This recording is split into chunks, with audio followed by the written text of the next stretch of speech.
There is this girl that I know. We will call her MJ. MJ has a chaotic life.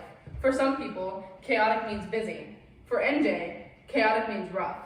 There's one specific day that MJ remembers the most. So much so, she can still remember the cops telling her that their father only got physical if it was needed in the situation. Out of context, that statement seems pretty normal, doesn't it? If you agree, let me put the situation into context now. MJ had been fighting with her father that night. MJ's father cornered her into a corner and began to get physical with her. He ended up punching her on the left side of her face, resulting in her glasses being thrown off and her earrings being pulled from her ears. She was able to get away from the corner and run to her room to attempt to call the police. Even with the quick escape from her father, MJ's brother chased after her and busted through the door, leaving a massive hole. MJ's mother called the police because her husband and son refused to get off of MJ. That night, when the police came, instead of comforting MJ, he told her that his father only got physical if needed, and it seemed as if it was needed in MJ's situation. It's a sad story, isn't it? Being told that being hit by your parental figure seemed like it was needed in the situation. What's worse, however, is that when CPS, also known as Child Protective Services, got involved in MJ's life, they simply told her that family therapy was the only option. Does that not frustrate you? After being hit, the only solution to do is family therapy? There are plenty more cases, much worse than this, that are involved in Child Protective Services all around the world. With this being said, the more I began to look into the cases and the statistics based around CPS, the more I started to question whether or not CPS is an effective system for our youth. I dug some more, and eventually came to the conclusion that although CPS is meant to protect our youth, it is unfortunately not an effective system. Statistically, 1 in 4 children get abused or neglected in some form in their homes. In 2022, for Kentucky alone, according to the 2022 annual report from the Child Fertility and Near Fertility External Review Panel, exactly 215 children either passed away or nearly passed away to some form of neglect or abuse in their home.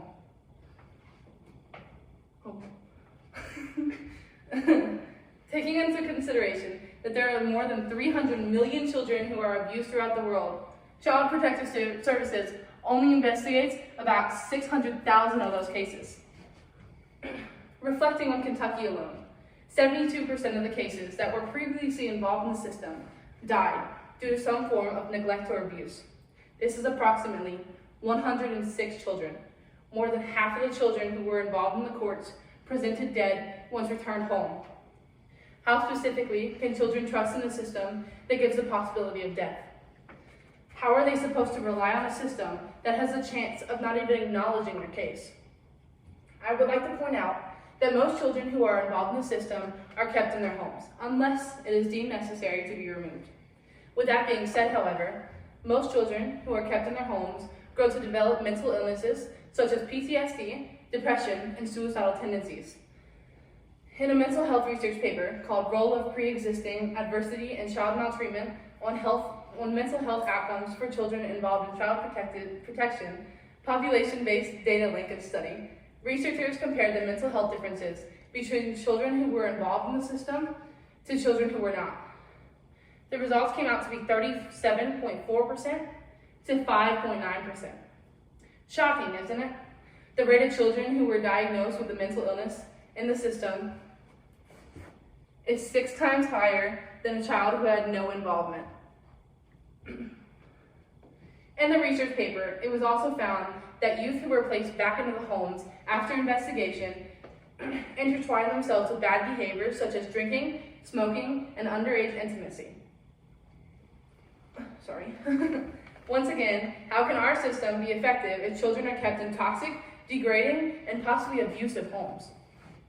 How can a child depend on a system that cannot provide them better options for their living conditions?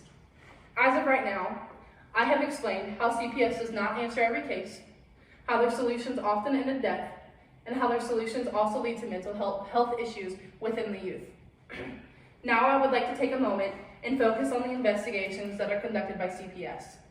That story that was told in the beginning of the speech, that was my story. MJ is me. On January 18th of 2021, my dad hit me.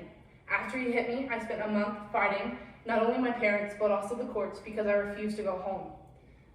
I was one of the 6,000 cases that was investigated in 2021. These investigations, however, were conducted on schedules. What this means is that each time a social worker came to my home, it was planned ahead of time. Although this comes off as normal for you, I want you to take a second and think about the time it allows abusive, neglectful, or toxic parental figures to hide the issues that would have been seen in an unexpected visit. That door that had a massive hole from the story at the beginning of my speech, my parents were able to put a brand new one in place of it before a social worker came. They were able to remove each and every beer can that was around or in my home. In the Standards of Practice section 2.10, initiating the report, it said that the response time frame of a case begins the moment a report is approved. After the report has been approved, then an investigation can begin. After an investigation has begun, a social worker has between 24 to 72 hours to conduct an in-home visit. In most cases, investigations are done 72 hours after a report is approved. I understand if that seems like very little time, but for the families who have things to hide, such as beer cans or a hole in the door, once they get the call that someone has reported the family, they will rush to hide each and every item in the home that could be depicted as harmful for a child. How can child services depict if a home is bad if they have given the parental figures every indication that they will visit their home? How can the harmful activities and issues be seen by a social worker if families have time to hide the truth? In the end, CPS is a system in which children should be able to put their trust into.